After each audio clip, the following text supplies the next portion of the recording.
Halo guys, di sini kami akan menjelaskan tentang hak asasi manusia dan rule of law. Kami dari kelompok 1 yang beranggotakan Ardan Isyara Khomeini, Fani Rahmasari, Farid Hasim, Kin Asmia, Syara Safika, dan Tiara Ambar Nur Malasari. Untuk materi yang pertama, ada hak asasi manusia. Apa sih hak asasi manusia itu? Hak asasi manusia adalah konsep hukum dan normatif yang menyatakan bahwa manusia memiliki hak melekat pada dirinya karena ia adalah seorang manusia. Hak asasi manusia berlaku kapanpun, dimanapun, dan kepada siapapun, sehingga sifatnya universal. Hak asasi manusia pada prinsipnya tidak dapat dicabut, juga tidak dapat dibagi-bagi, saling berhubungan, dan saling bergantung. Secara konseptual, hak asasi manusia dapat dilandaskan pada keyakinan bahwa hak tersebut dianugerahkan secara alamiah oleh alam semesta, Tuhan, atau nalar. Sementara itu, mereka yang menolak penggunaan unsur alamiah meyakini bahwa hak asasi manusia merupakan pengejawantahan nilai-nilai yang disepakati oleh masyarakat.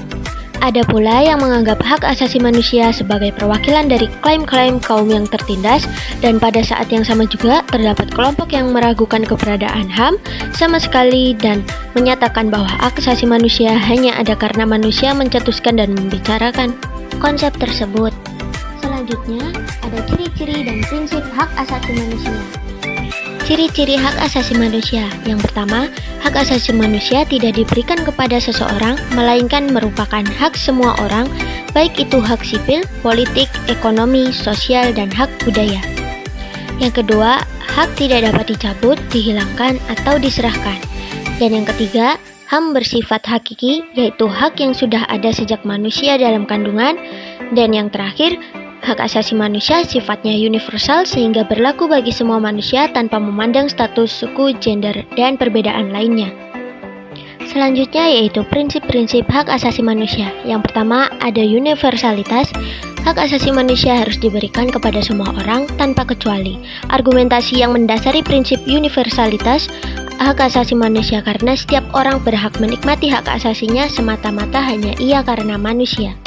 Yang kedua, tidak terpisahkan. Hak asasi manusia tidak terpisahkan dan saling tergantung, yang berarti bahwa untuk menjamin hak-hak sipil dan politik, pemerintah juga harus memastikan hak-hak ekonomi, sosial, dan budaya dan sebaliknya. Yang ketiga, ada partisipasi. Setiap orang memiliki hak untuk berpartisipasi dalam proses pengambilan keputusan mengenai perlindungan hak-hak mereka. Yang keempat, ada akuntabilitas. Pemerintah harus membuat mekanisme akuntabilitas terkait dengan upaya penegakan hak asasi manusia. Dan yang terakhir, ada transparansi, keterbukaan tentang semua proses informasi dan pengambilan keputusan yang berkaitan dengan penjaminan hak-hak warga negara. Non-diskriminasi hak asasi manusia harus dijamin tanpa diskriminasi atas dasar pertimbangan apapun. Selanjutnya, ada sejarah dan perkembangan hak asasi manusia di Indonesia. Sebelum kemerdekaan, perkembangan hak asasi manusia di Indonesia pada periode sebelum kemerdekaan ditandai dengan kemunculan organisasi-organisasi pergerakan nasional yaitu Budi Utomo, Perhimpunan Indonesia, Serikat Islam, Partai Komunis Indonesia. Pada 1908, terbentuk organisasi bernama Budi Utomo yang menjadi salah satu wujud nyata adanya kebebasan berpikir dan berpendapat di depan umum. Memicu masyarakat memiliki pemikiran tentang hak untuk ikut serta secara langsung ke dalam pemerintahan. Setelah kemerdekaan, ada Orde Lama. Pada periode ini, sistem politik di Indonesia dipengaruhi oleh sistem liberalisme dan parlementer, sehingga perkembangan HAM juga ikut terpengaruh. Beberapa pencapaian perjuangan HAM pada masa ini yaitu partai politik semakin banyak bermunculan, meskipun tumbuh dengan ideologinya masing-masing, hak pers pada periode ini memiliki kebebasan. Pada periode ini, Indonesia juga sempat bergabung dalam dua konvensi HAM internasional sebagai berikut.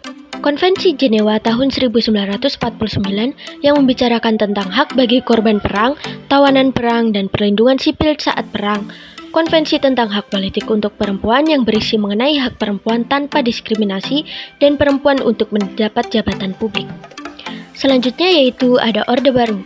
Pada masa ini, HAM masih dianggap sebagai buah pemikiran dari negara luar atau barat dan dinilai sebagai penghambat proses pembangunan.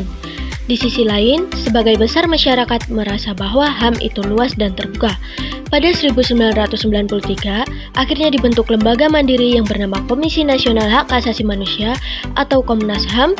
Fungsinya dari Komnas HAM adalah melaksanakan kajian, perlindungan, penelitian, penyuluhan, pemantauan, investigasi, dan mediasi soal masalah HAM. Dari tahun 1998 sampai sekarang, memasuki era reformasi, HAM mengalami perkembangan yang cukup pesat. Buktinya adalah lahirnya TAP MPR nomor 107/MPR/1998 tentang HAM.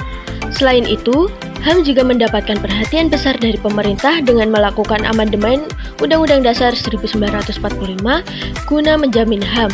Setelah itu, ditetapkannya Undang-Undang Nomor 39 Tahun 1999 tentang Hak Asasi Manusia. Selanjutnya yaitu penegakan hak asasi manusia.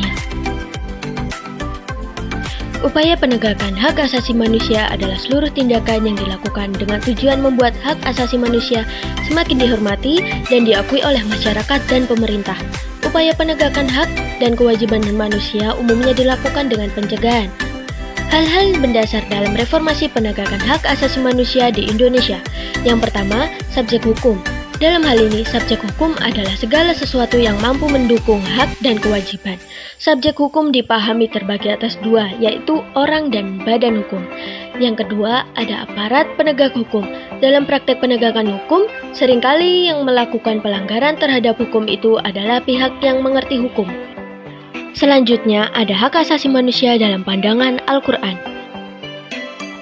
Dalam bahasa Arab, kata hukuk diambil dari bentuk mufrad hak di mana artinya adalah milik, ketetapan, dan kepastian. Jika melacak pada hak dalam Al-Quran, ditemukan beberapa makna yang digunakan, antara lain ada yang bermakna menetapkan sesuatu dan membenarkannya, seperti yang terdapat dalam Quran Surat Yasin ayat 7, dan ada yang berarti menetapkan dan menjelaskan seperti dalam Quran Surat Al-Anfal ayat 8.